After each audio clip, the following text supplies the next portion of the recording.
alguna unidad repetida, que lo dudo, que la próxima semana estaría evaluando segundas oportunidades. Entonces, yo sé que es el último, ya son las últimas semanas. Hay que echarle un poquito más para ya acabar y irnos con gusto de vacaciones. Muy bien. Veo levantada la mano de Paulina y de Valeria. No sé si sea alguna pregunta o ya no hay alguna pregunta. Muy bien. De mi parte todo bien, profe. Ok. Entonces, déjenme proyectar. Nos habíamos quedado en las pectinasas, ¿no? Déjenme compartir. Y pues felicidades, les fue muy bien a los que pude observar en la semana de bioquímica, defendiendo sus carteles. Una felicitación, la verdad están preparados. Espero que puedan seguir con esos proyectos, y si no, pues adelante, ¿no? Siempre van a haber proyectos para desarrollar. Entonces, vamos a continuar. Nos habíamos quedado en pectinasas, ya vimos algunas enzimas que les gusta, pues tienen el sustrato afín, como por ejemplo las que les gusta cortar entre aminoácidos, que son las proteínas, más bien son las proteasas. Vimos los diferentes tipos, vimos las de origen animal, las de origen vegetal, las de origen microbiológico, ¿no? De igual manera vimos a las que les gusta cortar el enlace glucosídico. Vimos que hay diferentes tipos de enzimas que les gusta, sobre todo tienen esta afinidad sobre este tipo de sustratos. Las más utilizadas en industria son las amilasas, ¿no? Y ya hemos visto que las amilasas tienen la capacidad, pues, de cortar enlaces alfa 1,4, beta 1,4.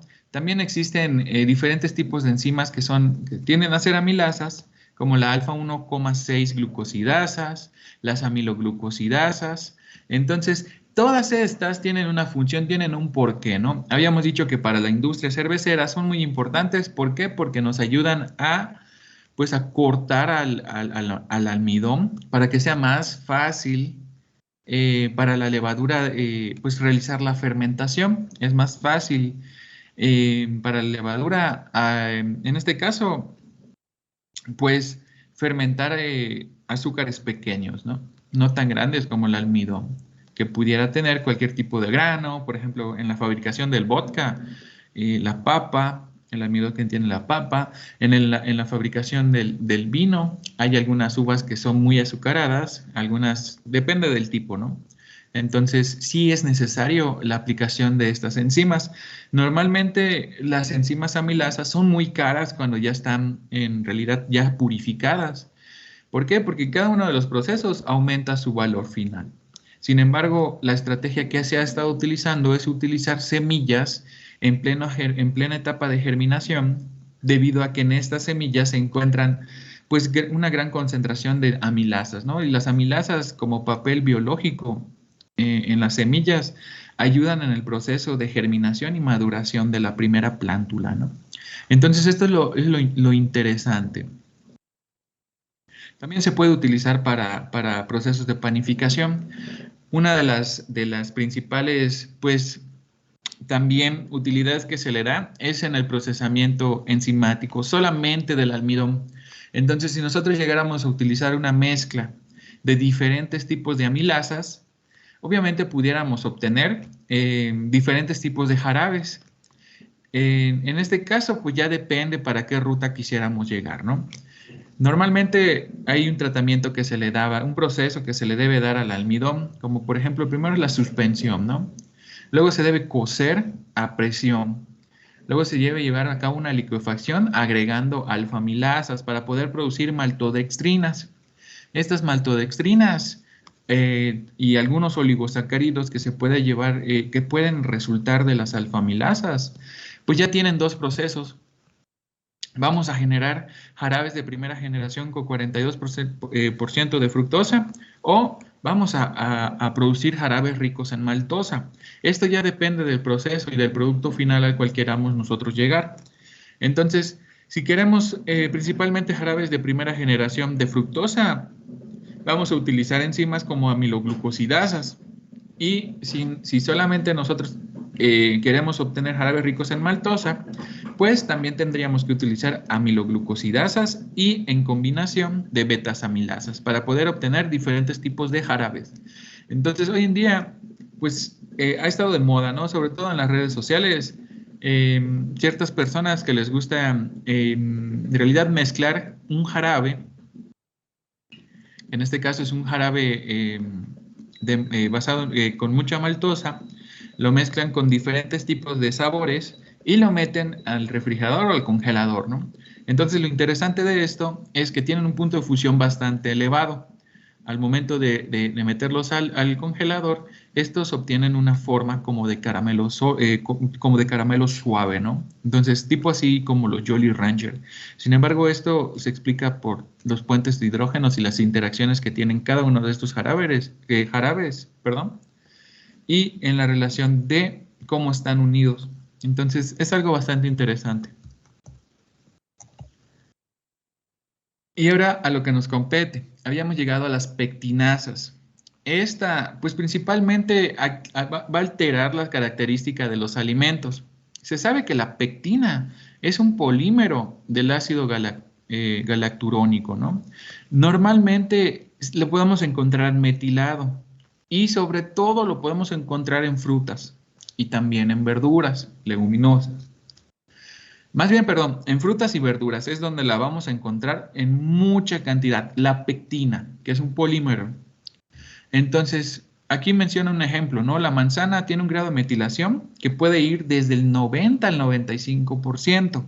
Esto no indica que es la concentración que se encuentra en la manzana de la pectina, sino toda la pectina metilada tiene un porcentaje de 90 a 95, casi 100, casi todo, ¿no?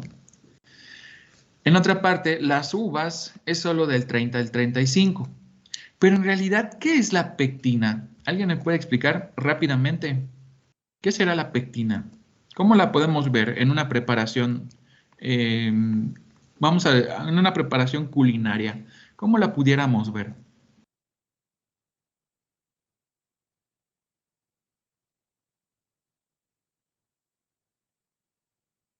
¿Qué será la pectina?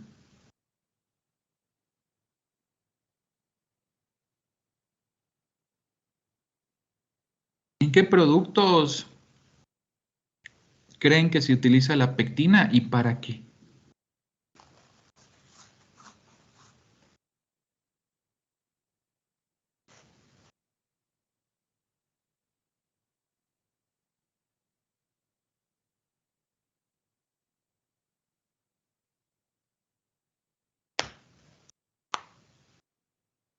¿En qué será?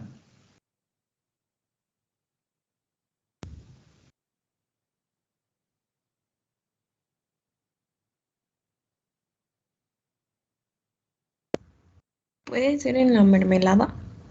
En mermelada. Ok, sí, algunas mermeladas tienen pectina. Pero ¿para qué se utiliza, Ana Victoria? No es como para de espesante. Como espesante. Muy bien. Sí, normalmente para eso se utiliza. La pectina en realidad habíamos dicho que es un polímero, ¿no? Es un polímero, sobre todo de diferentes tipos de carbohidratos que forman a la pectina.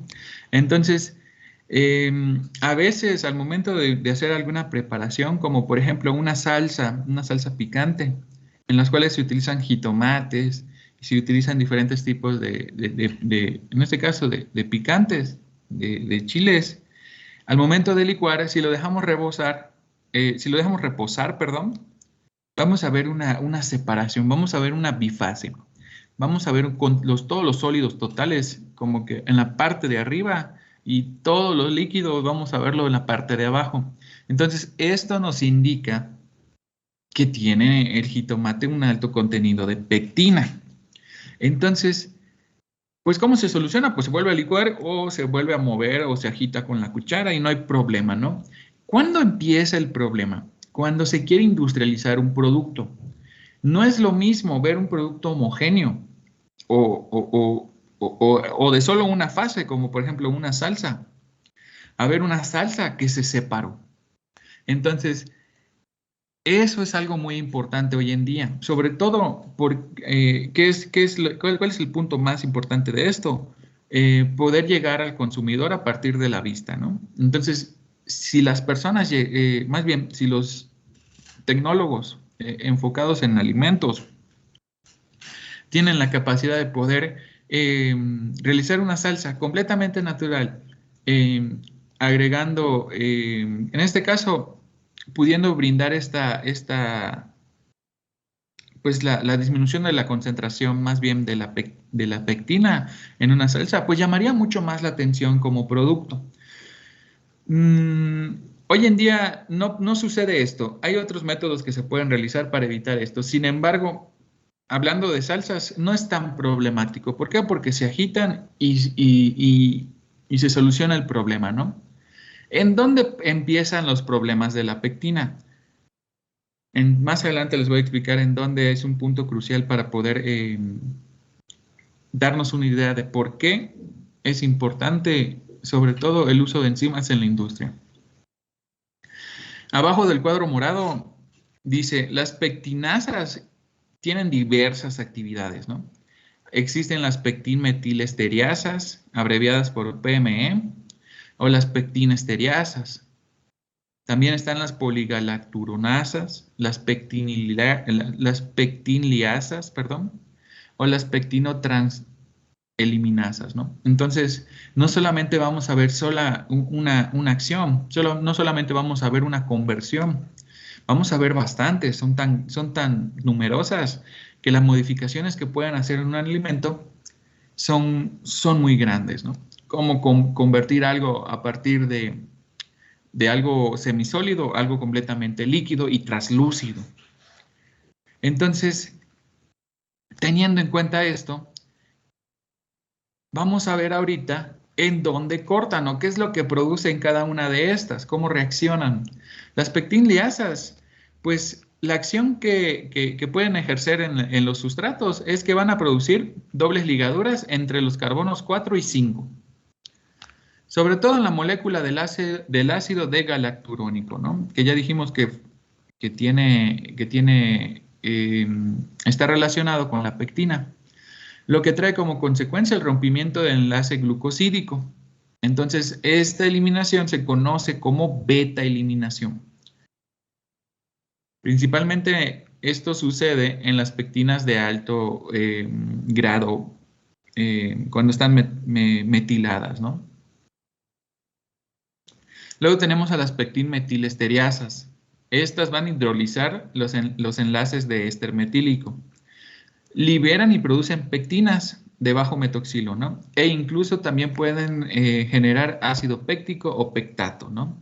Normalmente, ahorita hablando y mencionando esto, existen medicamentos en los cuales constan de ser una mezcla de pectina con pectato. Entonces, esto nos ayuda en diferentes patologías, sobre todo cuando estamos enfermos del estómago, ¿no? Si hay mucha evacuación, se recomienda antes de tomar algún antibiótico o si no podemos o todavía no tenemos la oportunidad de ir al médico, pues ingerir diferentes tipos de productos que se basan en pectina. ¿Por qué? Porque ayudan a la absorción de agua y a generar, en este caso, heces más sólidas, ¿no? Mínimo sólidas para evitar un tipo de deshidratación. Luego tenemos la poligalacturonasa, ¿no? La poligalacturonasa, como vemos en la imagen, estas tienden a romper el enlace glucosídico alfa 1,4 entre las moléculas del pectato. Esto reduce principalmente la viscosidad que pudiera llegar a tener. Entonces, con estas tres, nosotros podemos hacer modificaciones completamente en un producto. Si se fijan, aquí lo interesante es cómo van cortando el polímero y reduciendo a unidades más pequeñas. Entonces, si el polímero en este caso es la pectina, llegamos a aplicar diferentes tipos de enzimas, lo que vamos a obtener al final va a ser un líquido con sedimento. Este sedimento puede ser todo la materia o los sólidos totales que pudieran llegar a tener en el jugo de una fruta o de una verdura, lo que la hace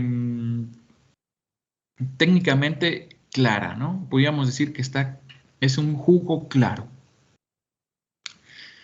¿Cómo se pueden clasificar estas enzimas pépticas? No hay que olvidar que las enzimas se clasifican según su actividad enzimática y hasta el momento se conocen 6 diferentes tipos, ¿no? Para las enzimas pépticas, pues podemos mencionar que existen hidrolasas, liasas y esteriasas. Cada una de estas tiene un ejemplo. Por ejemplo, las hidrolasas en este caso puedo mencionar a la endopoligalacturonasa. Como lo dice endo, tiende a cortar al interior de la cadena terminal. Y también podemos mencionar a la exopoligalacturonasa, ¿no? Entonces, tiende a cortar en el extremo terminal. Entonces, perdón, acá había un error. La endopoligalacturonasa puede cortar en cualquier lugar en medio de la cadena, ¿no? En el interior de la cadena. Y la exo tiende a cortar en este caso, en los sitios terminales de la pectina. En este caso, tiene un sustrato preferido. Se sabe que con el que mejor trabaja y con el cual podemos evaluar su actividad enzimática sería el pectato. ¿Puede cortar a la pectina? Sí, sí la puede cortar. Sin embargo, el sustrato preferido que tienen estas enzimas son los pectatos. Luego vamos a ver otro tipo de clasificación de enzimas. Por ejemplo, en este caso son las liasas. En este ejemplo podemos ver bastantes. Podemos ver endopectatoliasas, exopectatoliasas, endopectinliasas, ¿no? Entonces, la endo ya sabemos que cortan al interior de la cadena, las exo cortan los extremos terminales y en este caso la endopectinliasa va a cortar igual al azar en el interior de la cadena. Por último tenemos las esteriasas. Como ejemplo podemos mencionar a la pectina esteriasa, su sustrato preferido es la pectina y esta enzima se encarga de la desesterificación del sustrato, o sea, de la pectina. Hay muchísimas más, pero estas son las de más relevancia que podemos mencionar. ¿Cómo degradan la pectina? Entonces, aquí vamos a ver en este diagramita de triángulos, cuadrados, círculos y rombos. Esto normalmente hace referencia a una estructura péptica, una pectina. Se los puse en inglés porque la imagen está en inglés, entonces para que se pueda entender un poco mejor, solamente hay que ver, en este caso, cómo se abrevian, ¿no? Por ejemplo, los círculos grises o blancos, yo los veo más blancos, serían ácidos galacturónicos. Los cuadrados del mismo color serían ramnosas. Los triángulos morados son galactosas. Los diamantes yo los veo de color rojo, pero aquí dice que son de color café, son arabinosas. Y los cuadros naranjas, que no veo ninguno en este caso, pues en realidad serían el grupo metilado, ¿no? Sí, ya los vi, perdón. Están hasta abajo y están formando parte de los círculos blancos, de los ácidos galacturónicos. Recuerden que los ácidos galacturónicos pueden estar metilados, ¿no? Y los diamantes, que es lo que mencioné, aquí hay una confusión, son los grupos acetilados. Entonces, la endogalactosidasa, la endogalactosidasa, pues ¿en dónde corta? Viendo el esquema, ¿en dónde cortaría? ¿Qué es lo que corta la endogalactosidasa?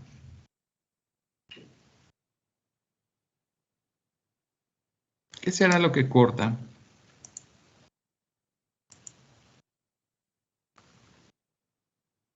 Tenemos a esta, ¿no? Viendo el diagramita, ¿en dónde cortaría? ¿O qué En cortaría? medio de la galactosa. En medio de la galactosa. Muy bien. Tiende a tener estos cortes. Sería al interior de la cadena de galactosa. Luego tenemos a la B-gal, ¿no? A la beta-galactosidasa. Esta, pues, corta en los extremos terminales, sobre todo de las ramificaciones laterales de la en este caso, de la galactosa. Luego tenemos a las endoarabinosas, ¿no? Estas suelen cortar. Me está fallando el mouse. Sí, me está fallando el mouse. Vamos a ver. Estas suelen cortar ¿en qué parte? ¿Terminales o interiores?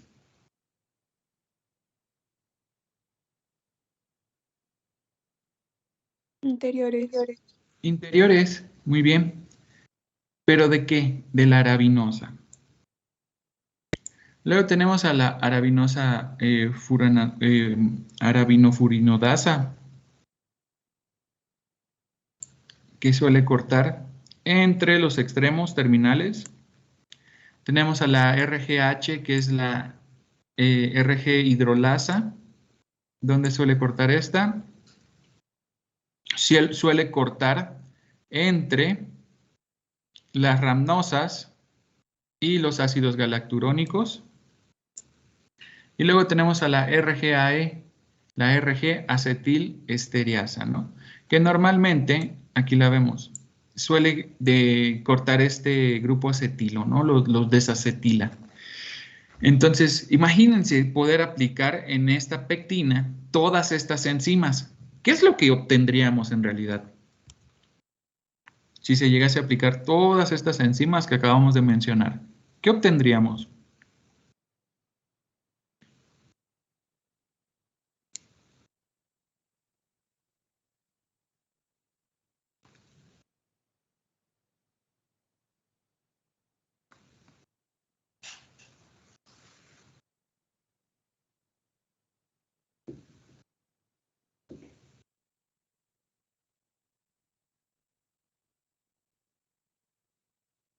¿Qué será lo que se obtendría?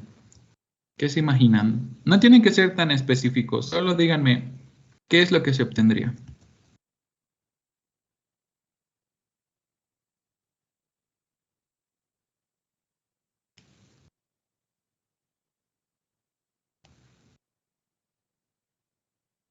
Profe, si se hacen todos los cortes, Si se llegan a hacer todos los cortes. pues yo vería 4, pero no sé que sean moléculas diferentes o pectinas. Ok. Puede ir, sí, son moléculas diferentes de pectina. Entonces, serían pectatos, serían monómeros, serían esto de, sobre todo, carbonos simples. Veríamos un poquito más en este caso, de carbohidratos con extremo reductor. Entonces, quedaría completamente digerida, que ese es el término que se debe utilizar, quedaría completamente digerida la pectina. Entonces, todas las propiedades funcionales que pudiera tener como estructura, como emulsionante, como la capacidad de retener agua, todas las demás se van a perder debido a esta aplicación de enzimas. Entonces, aquí es donde el ingenio, pues, tiende a tomar esto de, sobre todo, un punto bastante importante en la industria. ¿Por qué destruir la pectina? ¿Por qué quitar la pectina? ¿En qué productos nos afecta la pectina? ¿En qué otros productos en este caso, nos beneficia la pectina o tendríamos que agregar pectina? ¿Qué se les ocurre?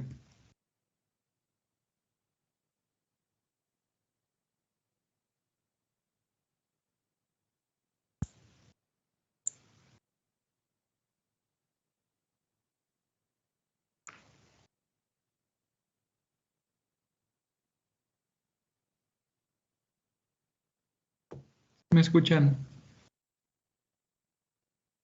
Sí, profe. Es que se me borró todo. Pero bueno. Veamos, ¿no? ¿Cuál es el uso industrial de las pectinasas?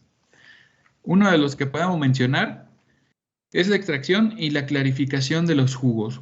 Un jugo, en este caso, un jugo con diferentes, en el cual se pueda ver sólidos totales y no se pueda ver, o sea, no se ve heterogéneo, es un jugo que no se vende. Es un jugo que al público no le gusta. Es un jugo que no van a pagar, en este caso, por la apariencia, ¿no? Aunque sea lo mismo o tenga mayores, en este caso, concentraciones de micronutrientes y macronutrientes, no lo van a pagar por el simplemente hecho de que no está clarificado, ¿no? Existen diferentes tipos de jugos en el mercado. Por ejemplo, podemos mencionar los néctares, o un néctar de manzana es un poco más turbio. O podemos mencionar el jugo de manzana, que es completamente clarificado, como vemos en la imagen. Entonces, eso va a depender de cada uno. Cuando se dice que es néctar, pues obviamente sabemos que tiene muchísima más azúcar, lo cual le da esa turbidez. Sin embargo, no se emulsiona, no es más viscoso, no parece gelatina, lo que sí haría, en este caso, que tenga una gran concentración de pectinasa. Entonces, a comparación con los jugos clarificados, estos en realidad pues son solamente igual azúcar y parte de la fruta, el jugo de la fruta. También se utiliza estas pectinasas para la floculación de jugos, es decir, quitar todos los sólidos totales que están suspendidos y poder clarificarlos. Y también se utiliza en la producción de vino blanco. Entonces, es muy importante el uso de las pectinasas en la industria. Esto va a depender completamente de qué es lo que se quiere realizar. Entonces, vamos a ver el siguiente paper, una publicación en la cual nos explica qué es lo que sucede, ¿no? En esta publicación aplicaron un método de colorización y también una purificación parcial de poligalacturunasas y alfamilasas para la clarificación de jugos de manzana, ¿no? Los autores son Tapatí y Rintú, ¿no? ¿Qué es lo que hacen estos autores? Pues primero que nada tuvieron que medir el rendimiento en porcentaje, es decir, hablando de mililitros sobre 100 gramos de manzana fresca o una rebanada. ¿Cómo lo realizaron? Pues primero calcularon tomando en cuenta pues 142 gramos de la manzana cortada. Estos 142 gramos de la rebanada de la manzana, se le extrajo el volumen y se produjo el jugo crudo, como lo podemos ver en la imagen. Esta es la 3U. El jugo crudo es, en este caso, la imagen, el tubito en donde vemos el U, ¿no? La letra U. Ese es el jugo crudo, es lo recién exprimido de la manzana. Entonces luego nos dice, tuvo un rendimiento de 110 mililitros y después de la clarificación la podemos ver como el 3C. En este caso es el de al lado, es el de color más amarillo. Entonces podemos ver un volumen que aumentó de 112. ¿Cómo explicamos esto? ¿Por qué aumenta 2 mililitros? ¿Por qué aumentará 2 mililitros? La clarificación fue hecha con enzimas, pero ¿por qué aumentará 2 mililitros?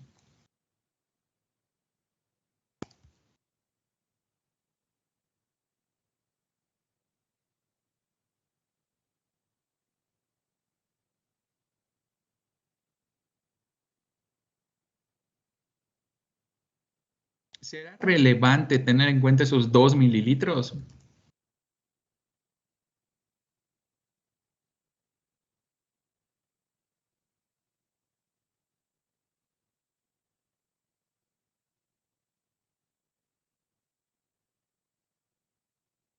¿Por qué habrá aumentado? Fíjense, si exprimimos de una rebanada de manzana que pesa 142 gramos, extraemos jugo y obtenemos 110 mililitros, y de otra rebanada de 142 gramos, la exprimimos y le adicionamos estas enzimas, ¿por qué me aumenta el volumen?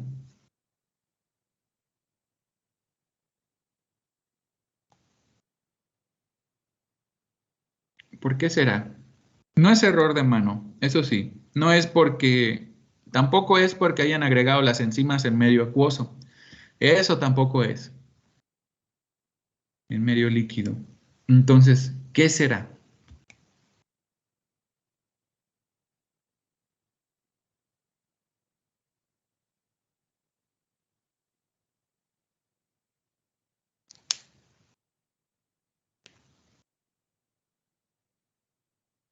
Vamos a preguntarle a Rodolfo.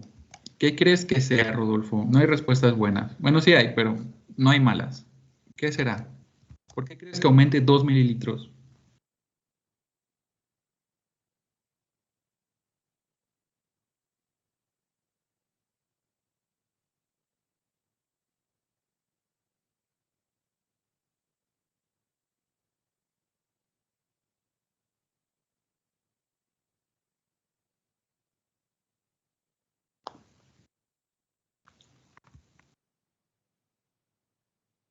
Creo que no está Rodolfo. Ana Lucía, ¿qué crees que sea?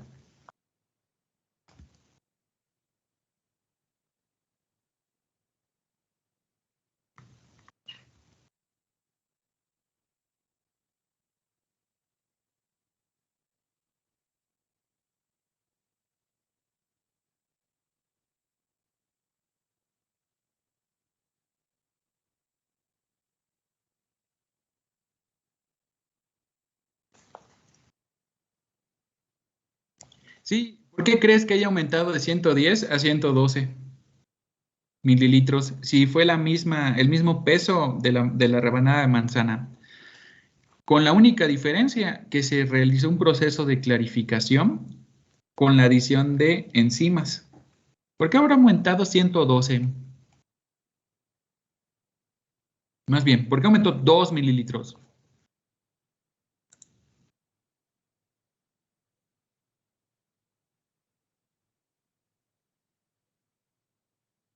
No podría prender el micrófono, profe. Ah, ok. A ver, ¿qué será, Rodolfo? Pues no sé si sea pues, por eso mismo de las enzimas o por algo que tenga que ver con la densidad. Mm, ya habíamos dicho que las enzimas no tiene que ver. No fue error de mano, ¿no? Sí hay un aumento por aplicar enzimas, pero no es por la cantidad líquida que se agrega de las enzimas, sino por la actividad que tienen. ¿Con qué estarán reaccionando estas enzimas?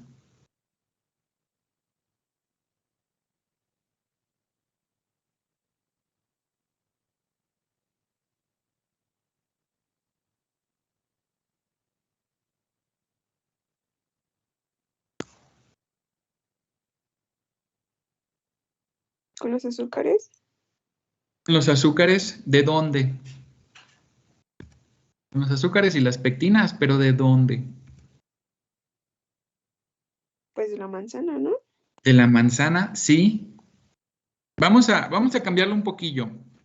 Imagínense que ahorita tienen al lado un jugo en este caso, un jugo de naranja. Entonces, si lo pueden visualizar recién exprimido, lo van a ver cositas que están flotando o que están, sobre todo, en el jugo, ¿no? Que pudiéramos decir que es la pulpa. Entonces, lo que hacen estas dos enzimas es romper estas pulpitas, estos trocitos de manzana, que son unas finas peliculitas que tienen adentro agua. Entonces, al utilizar poligalacturonasas y alfamilasas, todo el líquido que está atrapado en esta pectina se libera. Y es por eso que aumenta 2 mililitros. Entonces, voy a tratar de dibujarlo a ver si me entienden. Cuando nosotros hacemos jugo de naranja, vamos a ver unas cositas como de este tipo, ¿no? Que venían siendo la pulpa de la naranja. No son las semillas. Son como que las pulpitas, estas que se apretan y salen líquido. Entonces, en eso está haciendo interacción, con eso están reaccionando estas enzimas. Al romper la pared celular, que en este caso está englobando, está encapsulando este líquido, se deteriora en este caso, esta pectina y se va liberando el líquido. Entonces, fíjense, es algo muy interesante. Solamente fue el 2%, o sea, con la aplicación de estas enzimas, el 2%, se aumentó un volumen de 2 mililitros, que equivaldría al 2%. Obviamente esto a nivel laboratorio pues es una nada, pero si lo llegáramos a escalar a una industria, el 2% de una producción mensual sería muchísimo, serían muchísimos litros, ¿no? Entonces, esto es lo interesante que tienen las enzimas, que o sea, además de que son costosas para el uso no industrial. Cuando se utilizan industrialmente ya vimos que se necesitan muy pocas cantidades. Entonces, es una balanza de costo-beneficio. Para la industria de jugos, sí es muy recomendado utilizar diferentes tipos de enzimas. Entonces, en este estudio, como dice el último cuadro de abajo, ¿no? Se pudo intuir que aumentó un rendimiento de solamente el 2%, que tendría un impacto costo-beneficio para aplicarse en una escala mucho mayor, ¿no? En una escala de producción de jugo a niveles industriales. Entonces, esto es lo interesante. Además de que el jugo ya viene semiclarificado, solamente se tendría que dar una pasteurización y ya luego el embotellado, ¿no? Entonces, esto es lo interesante de las enzimas, se pueden utilizar. ¿Son caras? Sí, pero para diferentes tipos de procesos tienen un porqué y pueden aumentar muchísimo nuestros rendimientos. Muy bien. ¿Preguntas? ¿Dudas? ¿Comentarios?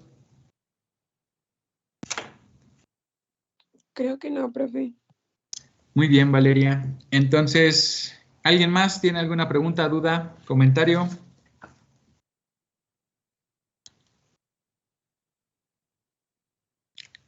Si no es así, voy a dar por terminada la clase. Y mañana nos estaríamos viendo en la mañana para empezar la última unidad que vamos a ver, que serían vitaminas. Y en la hora de la tarde estaríamos realizando la evaluación de esta unidad. Entonces, por mi parte sería todo. Les deseo un excelente lunes. Paulina, ¿alguna pregunta? Sí, profe, de la unidad 6 de vitaminas, ¿cómo la va a evaluar? Voy a tratar de abarcar todo lo que pueda y